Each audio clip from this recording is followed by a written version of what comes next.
देखिए, जो स्ट्रेस होता है या जिसको हम ज़हनी तनाव कहते हैं, वो बज़ाहिर तो अच्छा नहीं लगता कि वो इंसानी सेहत के लिए अच्छा नहीं है।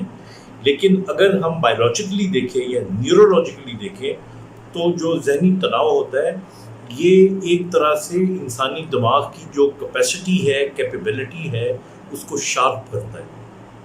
और दुनिया में बहुत सारे ज़्यादा काम तभी होते हैं जब आप स्ट्रेस लेते हैं, लेकिन स्ट्रेस एक हद से ज़्यादा लेंगे तो वो आपके लिए नुकसानदेह हो जाता है।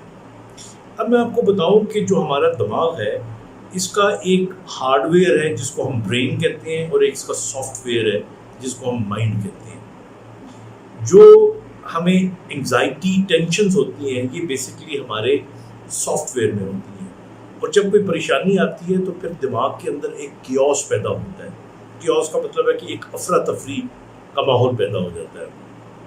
ये अफरा तफरी का माहौल कुछ अरसे के बाद सेटल हो जाता है, और सेटल होते हुए या सेटल होने के दौरान बाज़ औक़ात अगर ये अफरा तफरी बहुत ज़्यादा हो तो इंसान दो में से एक डायरेक्शन को निकल जाता है।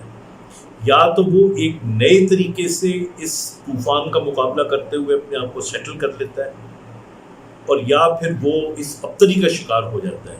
नतीजा क्या निकलता है कि अगर वो कामयाबी से इस अबतरी का शिकार होने की बजाय निकल जाए तो फिर उसका दिमाग ज़्यादा स्ट्रॉन्ग और मजबूत हो जाता है। और हमने तारीख़ में देखा है और मेडिकल प्रैक्टिस में देखा है कि बहुत से लोग असल में जिनको कोई दुख या कोई टेंशन या परेशानी होती है, उस टेंशन परेशानी के बाद जब वो निकल आते हैं कामयाबी से मुकाबला करके, they become bigger people, they become greater people.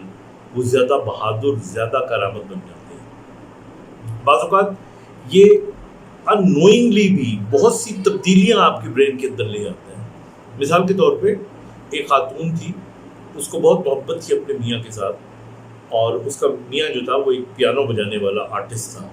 तो जगह उसकी डेथ हो गई, तो उस औरत ने खुद को एक कमरे में लॉक कर लिया, और फिर काफ़ी दिनों के बाद जब वो बाहर निकली तो उसकी याद में उसने पियानो बजाने की कोशिश की।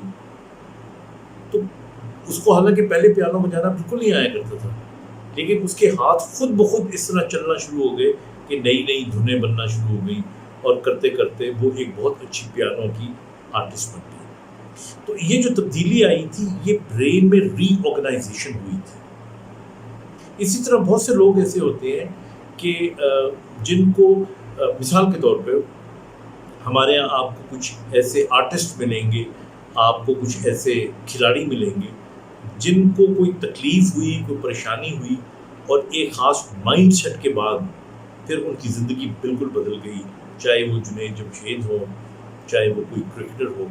तो इसलिए अगर इस हवाले से देखा जाए तो ये जो परेशानी होती है, ज़ाहिर है ये अच्छी चीज़ नहीं होती, लेकिन अगर आप परेशानी में परेशानी का मुकाबला करना सीख जाएं, इस कयास से आप बाहर निकल आएँ, तो फिर आपके पास दो रास्ते होते हैं।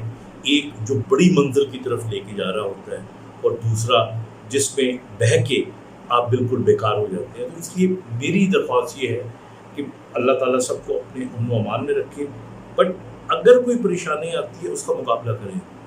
You will get out of it इंशाल्लाह ताला, and when you will get out of it you will be a much stronger person. आप ज़्यादा मजबूत होके निकलेंगे। बस अल्लाह से दुआ किया करें।